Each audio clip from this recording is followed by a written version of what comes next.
When we think of Vikings, we often picture fierce warriors with horned helmets, sailing longships, and raiding coastal towns. But behind the sagas and a lot of the pop culture romance, there's a much darker, often untold story, the story of the women they captured. What happened to them after a raid was, in many ways, worse than death. It was the complete erasure of a person. First, let's get one thing straight. Viking raids weren't just chaotic smash and grabs. They were highly organized, financed operations, almost like a startup venture. And the primary goal wasn't just gold and silver, it was human cargo. People were the most valuable prize. The Vikings were strategic. They didn't just sail up to fortified cities. Instead, they targeted soft spots, isolated monasteries, coastal villages, and quiet settlements. Why?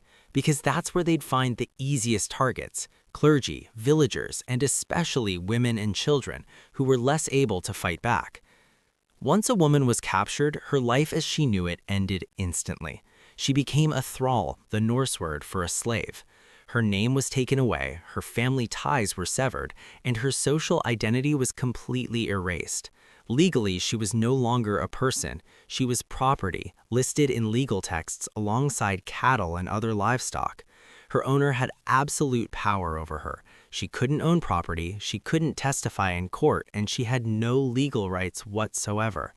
If someone hurt or killed her, the compensation was paid to her owner, not her family, because she was considered a damaged piece of property.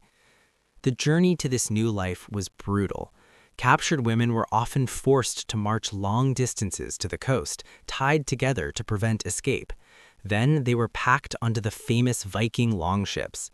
These ships were masterpieces of naval engineering, but for captives, they were floating prisons. They were crammed into tight spaces, exposed to the elements, with little food or water. Disease was rampant, and many didn't even survive the journey. This wasn't just a trip across the bay. Vikings traveled vast distances. If they survived the journey, they ended up in one of the great slave markets of the Viking world.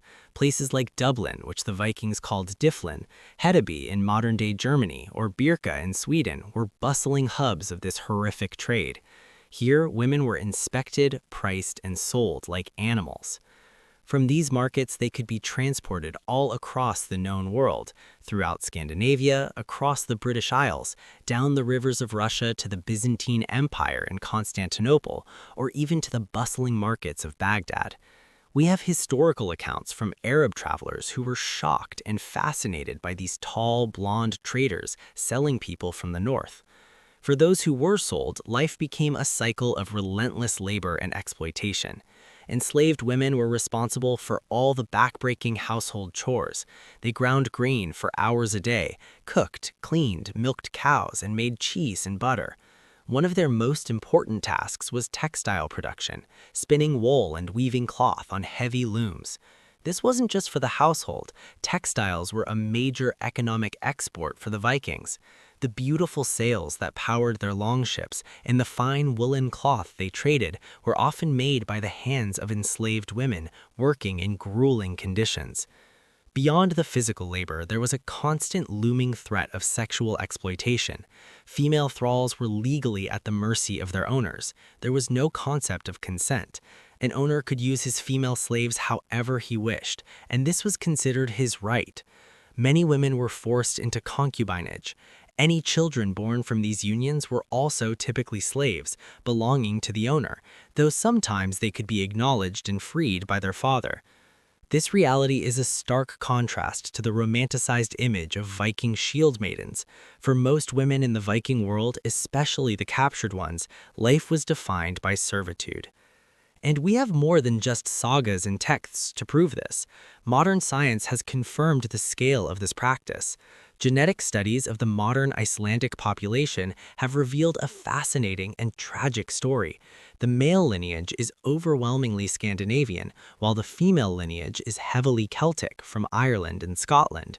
This provides clear DNA evidence of a massive gender-biased migration, Norsemen colonizing new lands and bringing with them vast numbers of enslaved Celtic women.